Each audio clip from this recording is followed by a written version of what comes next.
Having won Grammys, made millions, and been all over the radio, Kanye West was on top of the world in the mid-2000s. His legend was rising with the conclusion of the Dropout trilogy.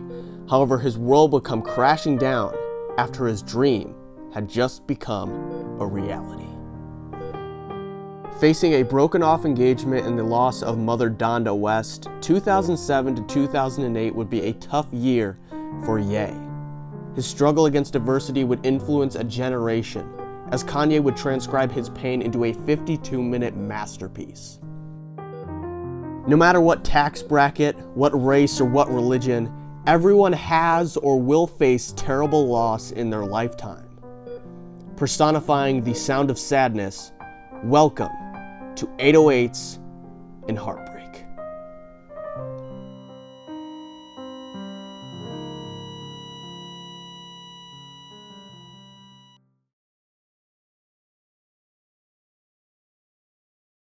Kanye West was riding high following the conclusion of the Dropout trilogy. 3 classic albums that would solidify Kanye's status as a music icon. Personally, my favorite trait of Kanye's, of being able to take anger and sadness and pain and translate it into amazing music, would be displayed on his 4th studio record. With a newfound popularity, Kanye was struggling with his own image. People now are viewing him as a role model. He was starting to possess power in the fashion world. Every move that he made was under a microscope. However, just as Kanye had made it to the top, his biggest support system would be taken from him. On November 10th of 2007, Donda West would pass away due to complications of cosmetic surgery. Kanye would blame himself for this incident.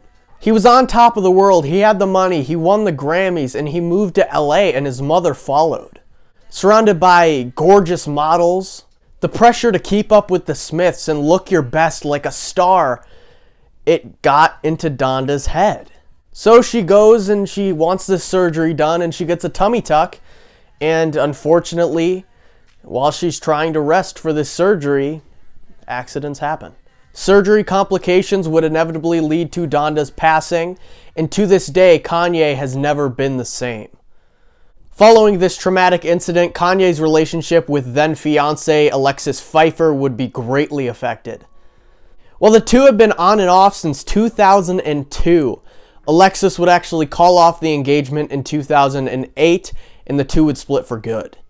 Without a companion, without his best friend, his mother, Kanye would be in a very dark place when writing his 4th studio record. Kanye finds the process of making music therapeutic, so he would be given an escape in writing for his follow-up to Graduation. This project would be heavily inspired by Kid Cudi, more specifically, his mixtape, A Kid Named Cudi. Kanye's 4th album would actually see the start of Cudi and Ye's relationship, an iconic pairing to any hip-hop fan. This record would possess a very different sound than that of Kanye's work on The College Dropout, Late Reg, and of course Graduation. Kanye would utilize an 808s drum machine, citing the instrument as one that can evoke emotion. That emotion and sadness would be vocalized in the recording sessions for Kanye's 4th record in Hawaii and California in late 2008. Kanye's 4th record is best explained, best described as an entryway into his mind state at this point in his life. He had all the money he could want. He could probably get any girl he wished, but the pain Kanye was facing at this time, it was sempiternal. Rather than hiding from his heartbreak, Kanye would embrace it, totally altering his normally confident persona, and utilize auto-tune to modify his voice and personify sadness. Now, I'm not trying to say that this is the first time Kanye's ever used auto-tune, but those were all used for backing vocals. This would be the first time Kanye would use auto-tune for main vocals. Auto-tune in the mid to late 2000s was not a thing. It was pretty looked down upon. It basically said, hey, this guy cannot sing, so he has to cheat and alter his voice. It's not like today where we look at Travis Scott and it's like, look what he can do. It's actually really, cool. It was looked down upon, so this was definitely a risk. No one had used auto-tune the way Kanye would on this album. That's my main point here. Kanye's fourth record would be titled 808s Heartbreak. This era would see Kanye dressed prim and proper, constantly wearing the attire of a nice suit and even getting a very unique haircut. This change in image alluded to the eventual evolution of Kanye's sound set to be heard on 808s. It's also important to note that 808s Heartbreak is a totally clean album. Kanye does not swear once on the record. The world would get their first listen to Kanye's new sound at the MTV Music Awards in 2008. Kanye would premiere Love Lockdown with a broken heart embroidered onto his jacket. Love Lockdown would be released as the album's main single on September 18th. Heartless would also be released as a single on November the 4th. And while the album was planned to come out on November 25th, it was pushed forward a day on November 24th to capitalize on the Thanksgiving buzz. The minimalist sound of 808s Heartbreak is really reflected in its cover art. A gray background with a deflated heart pulled apart by two hands. The color strip on the left side of the image alludes to the record's elements of electro pop, yet doesn't take away or intrude from the picture's overall feeling of gray. When released, mixed reactions would be had by listeners. While sonically, 808s is a fantastic record, fans were not really expecting Kanye to go all the way into like this pop electronic sound. They were still kind of expecting like some elements of Graduation at least. I mean, I'm sure people were watching and listening to Heartless and Love Lockdown, but they're like, okay, there's probably two outliers. This was just such a drastic change in what they had heard previously from Kanye's work. And at this point in time, he's never done that. He's never, changed for an album or an era in his discography. So people were really caught off guard by the whole album's sound. This era would mark the first time Kanye would really step out of his comfort zone and push boundaries, something he's synonymous for now. Although some fans rejected 808s Heartbreak when first listening to the record in 2008, it's an album that's aged very well, and hip-hop heads now and just overall fans of music really appreciate the album's boldness and influence over the 2010s. 808s Heartbreak opens with the cold, beeping sound of a heart rate monitor. The opening track, Say You Will, explores the unfulfilled promises that a lover will make in a relationship. In Kanye's case, it was about his fiancée. She said, yes, I'll marry you, which is a very hefty commitment, and then she broke off the engagement.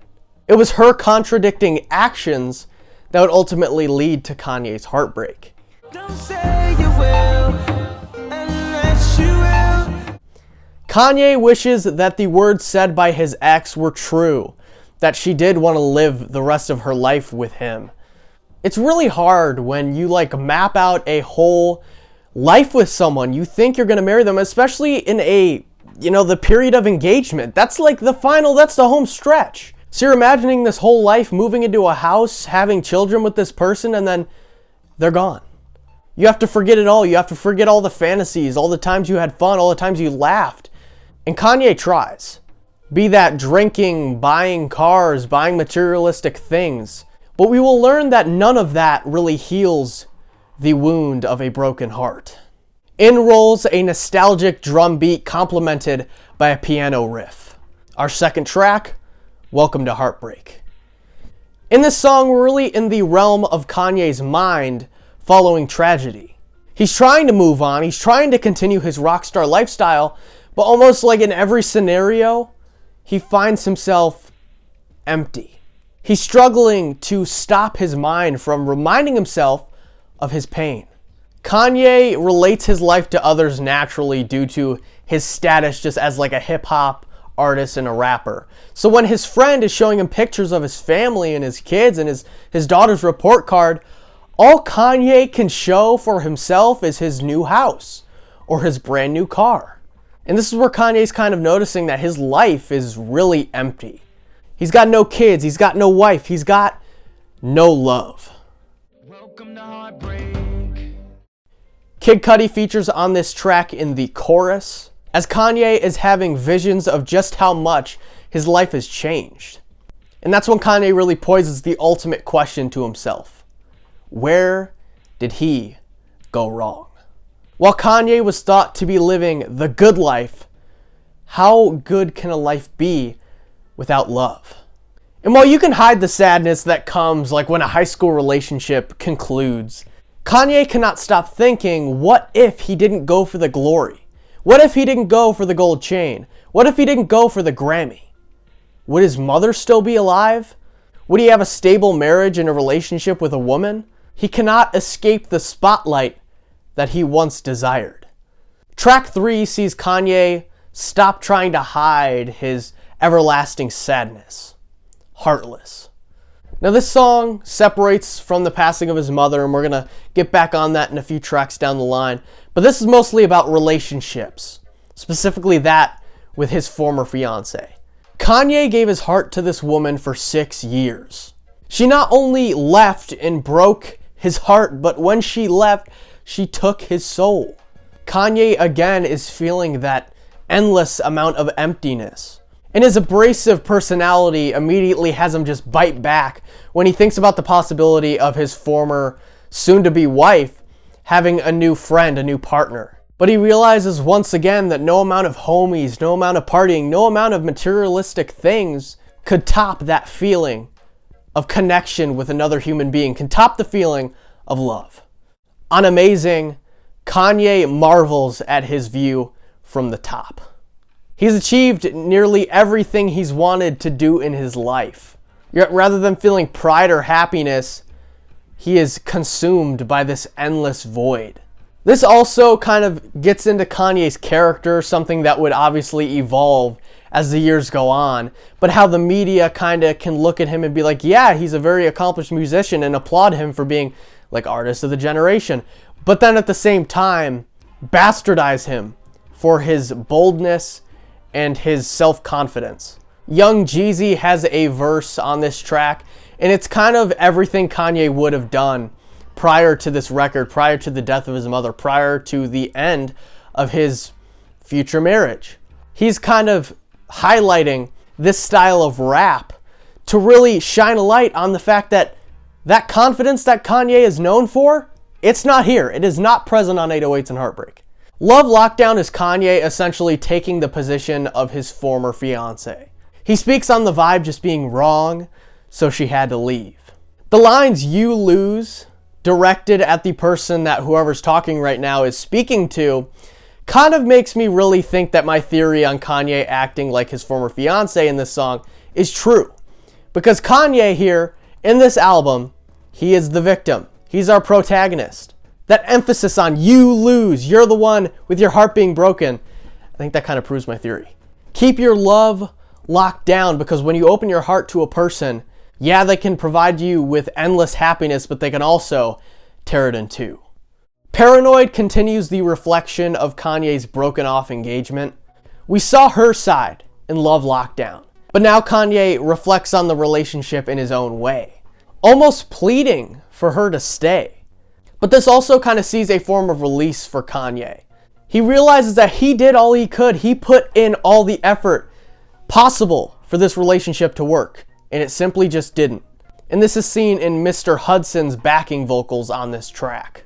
While sure, she lost feelings for him, she was constantly killing the vibe. She was constantly going through his phone, randomly searching his stuff.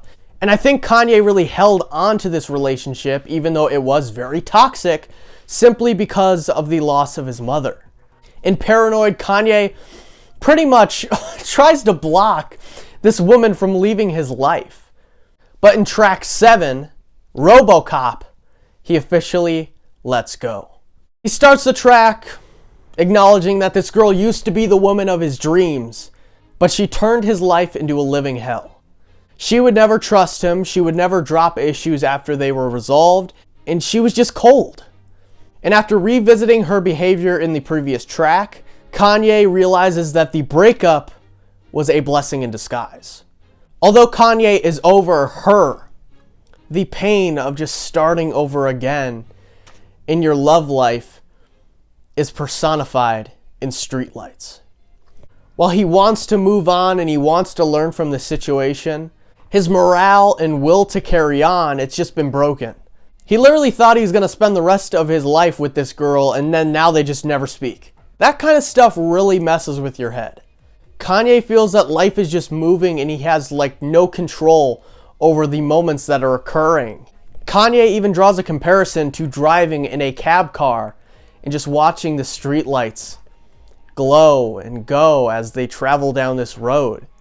Kanye is essentially living life in autopilot. He knows his destiny is to eventually find love. Everyone eventually gets married or finds someone they live with, but he questions if you will ever find happiness. Life's just not fair. The somber sadness of letting go after the end of a relationship is continued on Bad News. Kanye took us into his mindset when he heard the bad news of the breakup. His face turned to stone. Who breaks off an engagement? That's practically against the rules. Kanye essentially is revisiting his mindset when his world was flipped upside down. But rather than the sadness that was expressed before in streetlights, he feels anger. In a final bid to his ex-fiancée, Kanye teams up with Lil Wayne for See You in My Nightmares. Kanye has got his love goggles off. What was once a Romeo and Juliet story, it's now over. After exposing his ex-fiancée's behavior and overcoming internal sadness, Kanye bids farewell to his former girl and the sadness that came along with the end of that relationship. He's back on his grind. He doesn't love her anymore. And now he comes face to face with the real sadness. On track 11, Coldest Winter. Kanye was on and off with his now ex-fiancée for 6 years. But when his mother passed away, she was his rock. She was his best friend. She was his biggest support system. So he kind of latched on to his fiancée at that time. So when his only living support system then breaks off the engagement and breaks up with him, there was a giant hole in his heart. And now that he's overcome that void, that sting of a lost love, he realizes that all along the real pain was the loss of Donda. The winters feel even colder after Donda's passing, as she passed away in November of 2007, leaving Kanye isolated and lost in the world without his best friend. Repetition is really the key aspect that makes this album so great, and in this song especially, that is seen. Kanye repeatedly says, "Will I ever love again?" He's asking that everlasting question, and he answers himself in the last section of the song saying, "I will never love again." The final track on 808s and Heartbreak is Pinocchio's story. The adversity that Kanye has faced up to this point, it makes him almost feel emotionless. His heart is broken and he just wishes he could be a normal person who doesn't have to wake up every morning and relive the sadness that he doesn't have a future wife sleeping in the bed next to him. He doesn't have a mother to call or take out to dinner. And it's here in wanting to just feel like a normal person again that Kanye kind of relates to Pinocchio. Kanye's directionless after Donda's passing. In a way, she was kind of like his puppet master. I'm not saying that Donda told Kanye what to do, and I'm saying in a way how Pinocchio's dad, or whatever the hell it is in the movie, Geppetto or whatever the hell, he is Pinocchio's not idol, but his kind of visionary. He guides him through, he gives him support. So without his Geppetto, Kanye really doesn't have that support anymore. He doesn't have that comfort. He doesn't have that person to go through to get excellent advice and always feel loved. The album really ends with Kanye's ultimate premonition. No Gucci, no Benz, no watch, no nothing could fill the everlasting pain in his heart. Kanye, devastated by heartbreak and tragedy, has no choice but to keep his head high. He remembers his mother's advice, and although no longer living, Donda and her legacy influences Kanye to fight another day.